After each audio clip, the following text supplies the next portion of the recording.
Assalamualaikum warahmatullahi wabarakatuh. Alhamdulillah, pertemuan kali ini saya akan membacakan kitab Qul hadhihi sabili, inilah jalanku, karya Al-Allamah ahli hadis Said Muhammad bin Alawi Al-Maliki Al-Hasani. Saya mengaji kitab ini kepada santri penulis kitab ini, yaitu Syekh Abi Ihya Muhammad Ulumuddin, yang akan saya bacakan yaitu tentang bab mengenai tentang zikir, fawaidul zikri, faidah zikir. Wa fi dzikri aktsaruh min mi'ati faidatin. Zikir itu sangat banyak faidahnya. Mulai dari faidah aspek kehidupan dunia, meliputi sosial, kekayaan, bahkan inti dari kehidupan yaitu kebahagiaan di akhirat. Bahkan dalam ayat Al-Quran dijelaskan bahwa inti dari solat adalah mengingat Allah, zikir. Wa aqimis sholata lidzikri, dirikanlah solat untuk mengingatku. Oleh karena itu, seorang hamba apabila hendak melaksanakan solat, pertama yang harus dia lakukan adalah berwudu, menenangkan hati, mengingat bahwa dia itu akan menghadap kepada Allah, ingat kepada Allah, ingat kepada perintah Allah, ingat kepada nikmat-nikmat Allah, ingat kepada siksa-siksa Allah. Jangan sampai lupa bahkan ketika sholat. Faidat ma'nantum fa'aqimus sholah.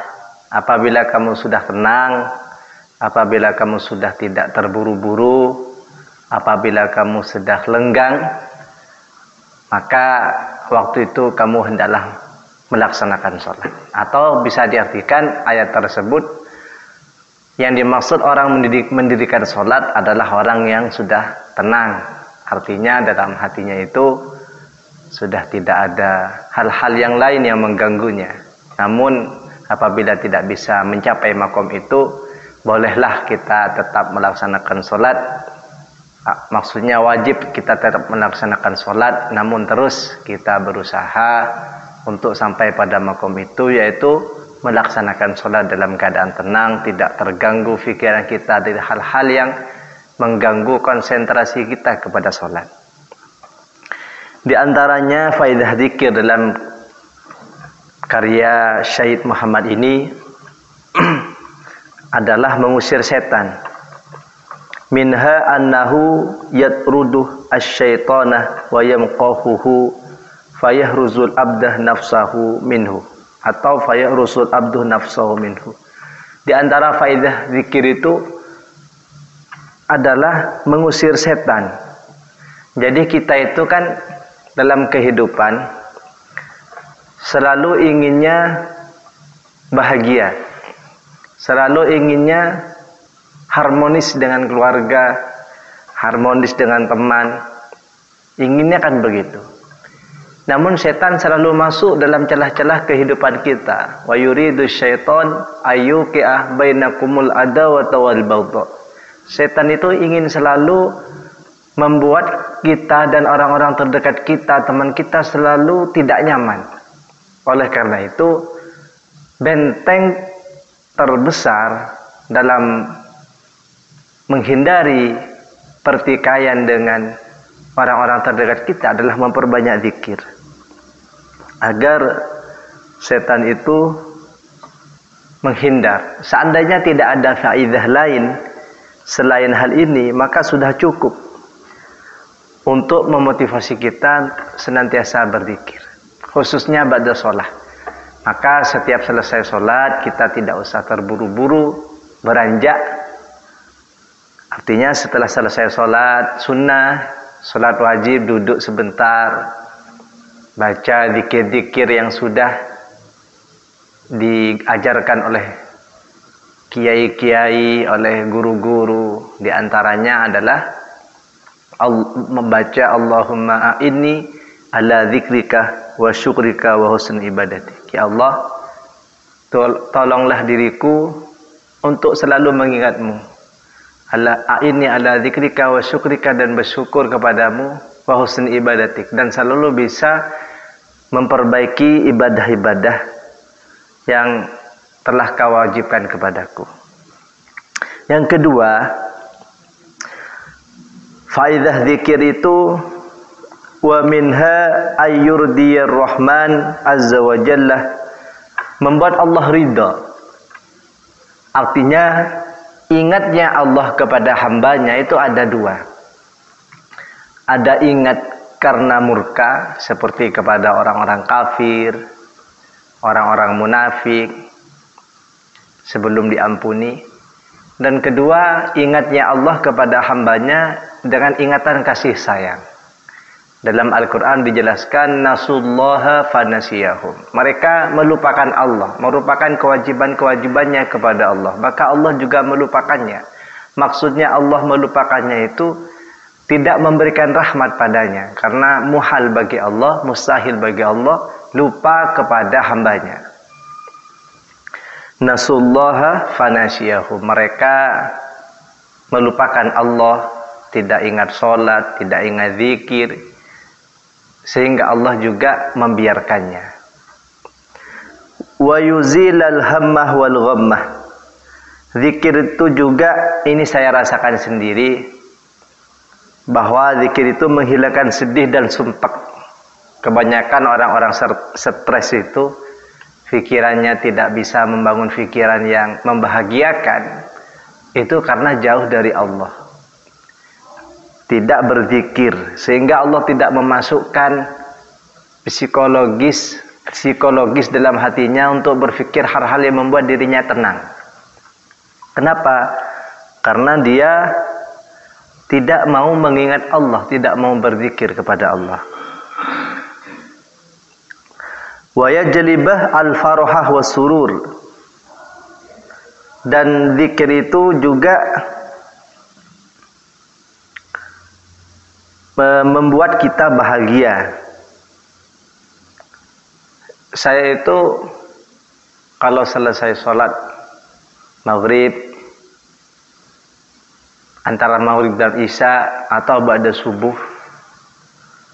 saya tidak langsung beraktivitas yang lain sebelum mengikuti zikir. Yang lebih mudah itu kalau ingin berzikir itu berjamaah, bersama-sama. Artinya kalau kita itu ke masjid, di tengah jalan azan kemudian berhenti di masjid, setelah selesai sholat jangan langsung beranjak, duduk dulu, tenangkan hati kita dulu dengan zikir, mengikuti bacaan-bacaan imam sampai selesai. Sungguh berbeda antara orang-orang yang ahli zikir dan orang-orang yang ghaflah, lupa kepada Allah Subhanahu wa taala, baik di dunia maupun di akhirat. Dan yang selanjutnya, faedah zikir ini wa yunawwirul qalbah wal wajah, membuat hati kita bercahaya, wajah kita bercahaya. Artinya cahaya hati itu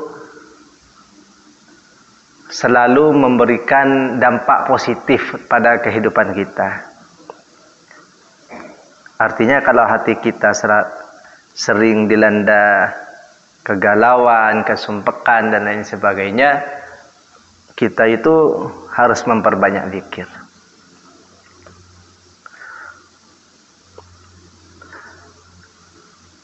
Yang selanjutnya, zikir itu juga wa yajlibah ar-rizqah, bisa memudahkan rezeki.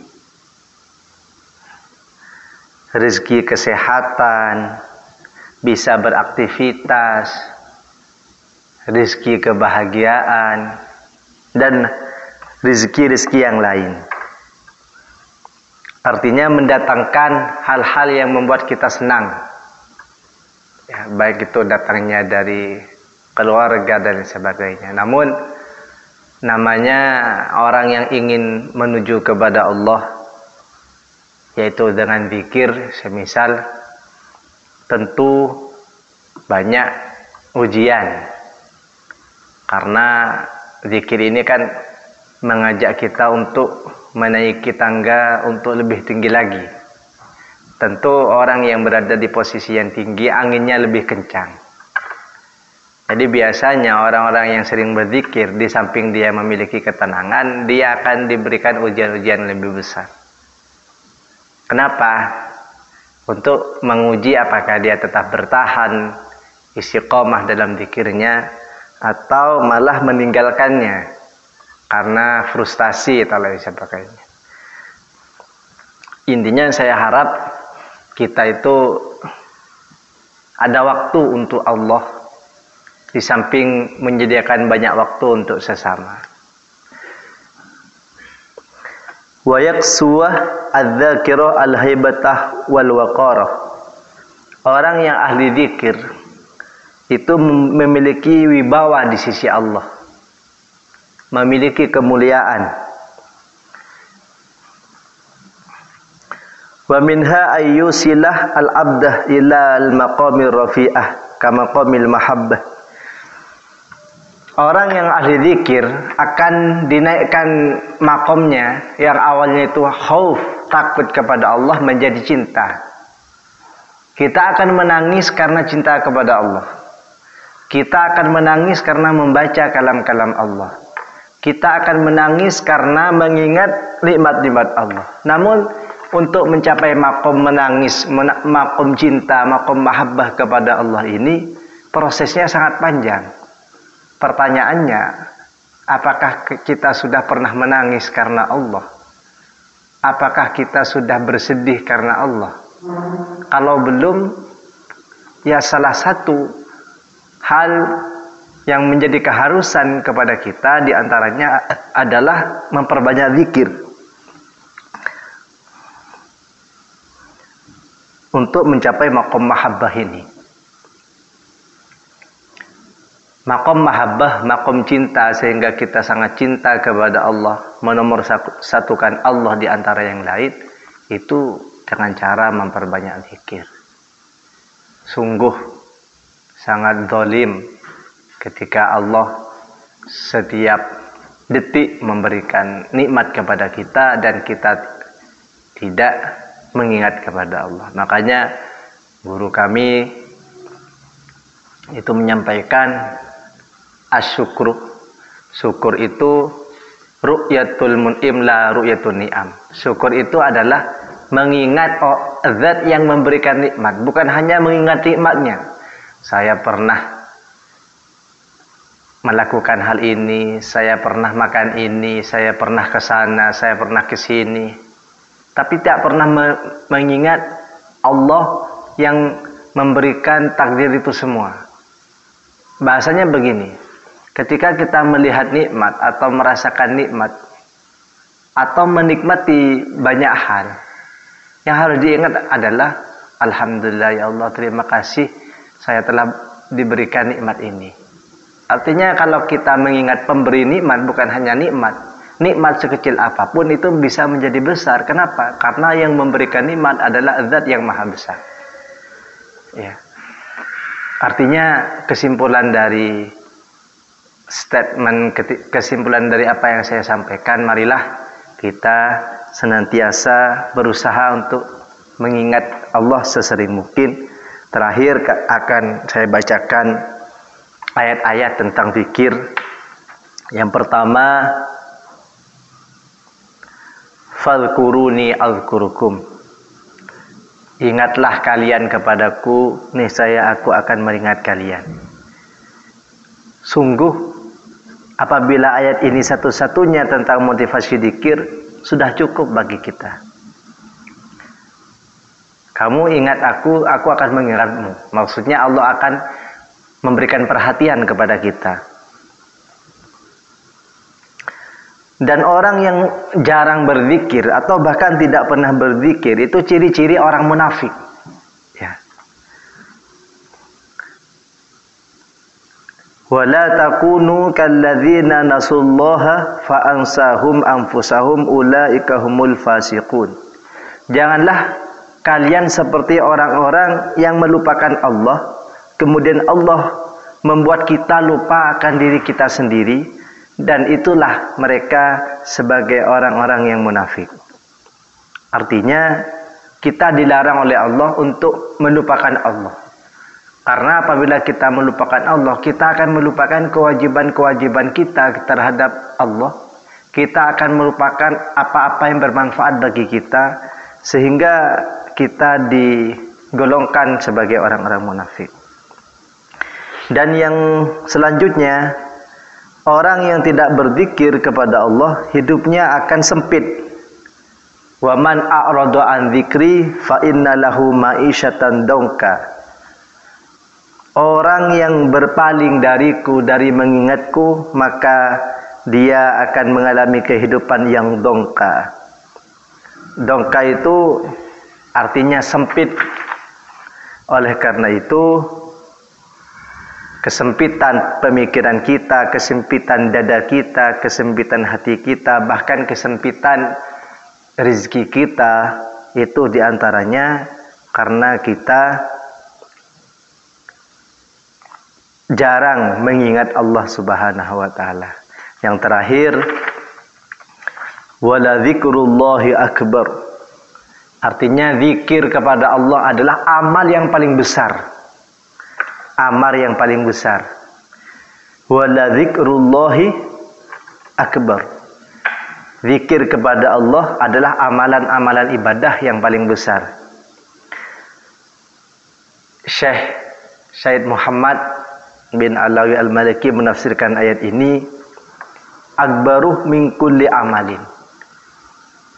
Lebih besar daripada semua amal. Bahkan solat sendiri diperintahkan oleh Allah untuk mengingatnya.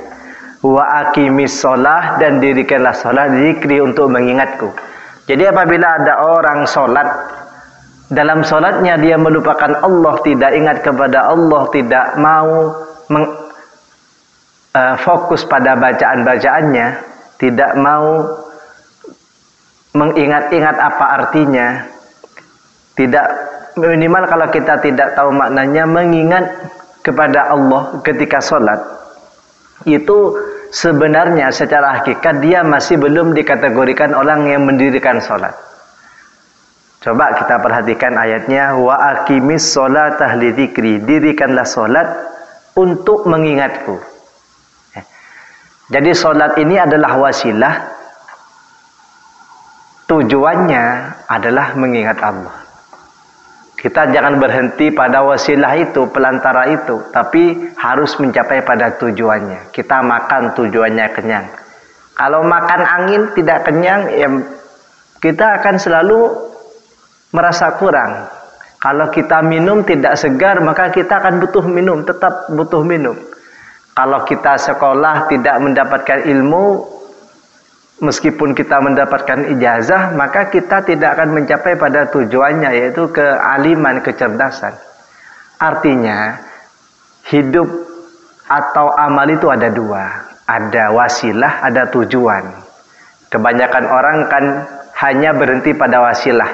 Membeli mobil, itu bukan tujuan. Tujuan mobil itu adalah untuk dimanfaatkan ke masjid, untuk dimanfaatkan silaturahim. Kalau punya mobil hanya digunakan untuk wisata, hanya digunakan atau hanya dibuat pajangan, maka mobil itu sepi dari manfaat.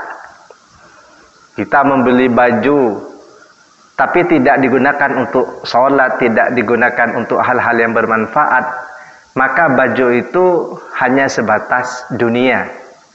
Artinya apapun yang diniatkan untuk mengingat Allah, untuk beribadah, semua bernilai akhirat. Kita beli sarung mahal, baju mahal, beli HP mahal, atau fasilitas-fasilitas mahal yang tujuannya untuk fasilitas beribadah kepada Allah, itu adalah akhirat. Saya beli baju mahal tapi agar indah ketika sholat, tidak diniatkan untuk pamer, maka ini bukan dunia. Baju yang saya pakai ini bukan dunia, tapi justru akhirat. Saya membeli mobil agar ketika silaturahim bersama keluarga mudah. Maka mobil itu bukan dunia, akhirat. Seperti kita makan ke restoran makanan yang enak agar kita membahagiakan keluarga kita, yaitu bukan dunia, meskipun seolah-olah kita menikmati dunia, tapi itu adalah akhirat. Artinya niatilah semuanya untuk berzikir, mengingat kepada Allah Subhanahu wa taala agar kita bahagia dan diingat dan diperhatikan oleh Allah Subhanahu wa taala. Mungkin itu saja pertemuan kita kali ini. Semoga kita ke depannya bisa mengusahakan diri kita untuk selalu berzikir, ingat kepada Allah Subhanahu wa taala. Terima kasih. Semoga bermanfaat. Akhiran, assalamualaikum warahmatullahi wabarakatuh.